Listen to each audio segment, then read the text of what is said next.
Hey, this is Melanie Skelton here at Melanie's Health and Nutrition, home of Omni Naturals. And I'm getting ready to make a batch of soap and thought it'd be fun to share it with you. So today I'm going to be making Castile soap. I'm going to be using goat's milk. And the reason that Castile soap is a big deal is because it's really mild. With the Castile soap, you've just got olive oil.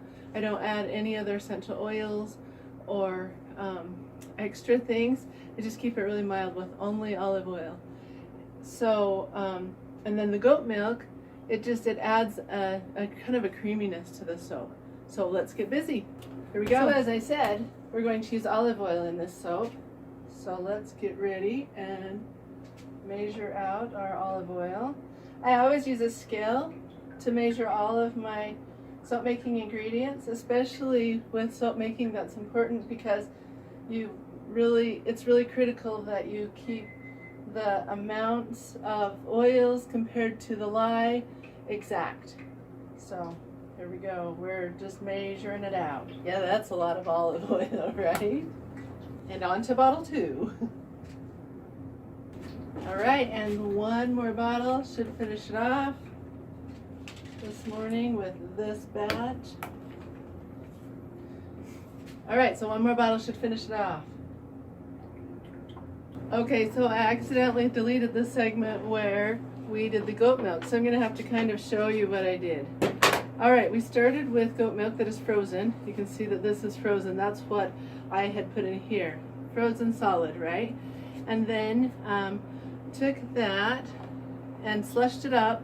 The reason it needs to be frozen is because when you use goat milk, it's a little more vulnerable than water. And so we measured out the lye. This is the lye. We measured it out carefully on the scale, and we combined that in to the slushed up goat milk. So when you add the lye, it heats up whatever liquid you're putting it into. In the case of goat milk, we don't want it to heat up too much. We want it to be a reasonable amount. And when we checked it, it was 121 degrees.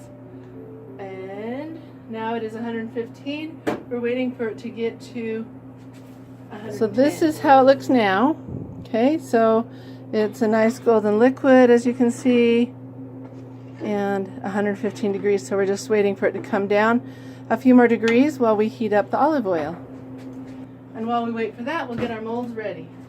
Okay, so these are actually PVC pipes that years ago my husband cut up into molds for me. And these little sliders we made, we kept having trouble getting the soap out of the molds.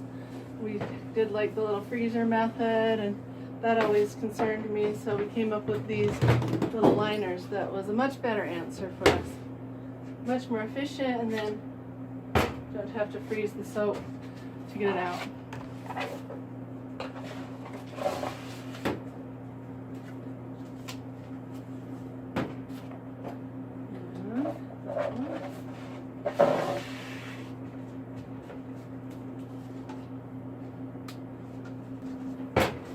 Okay, ready to add the lye into the oil.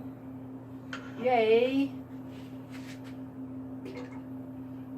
So we're just going to pour that in a little bit at a time and stir it.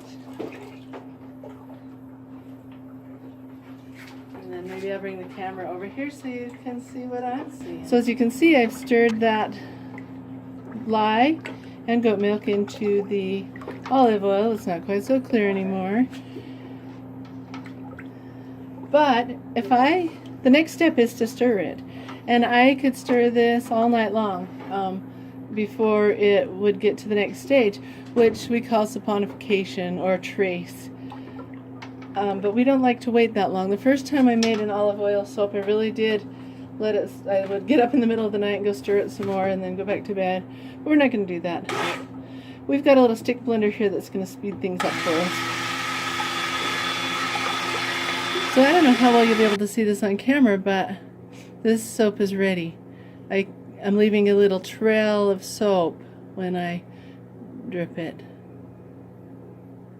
So we're going to get ready and pour it into the molds. Okay, let's get it into the molds.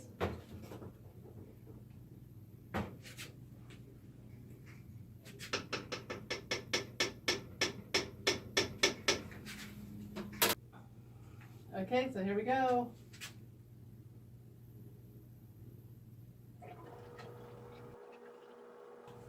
You might wonder if it's heavy. It is. One of these days, maybe we'll get a different system.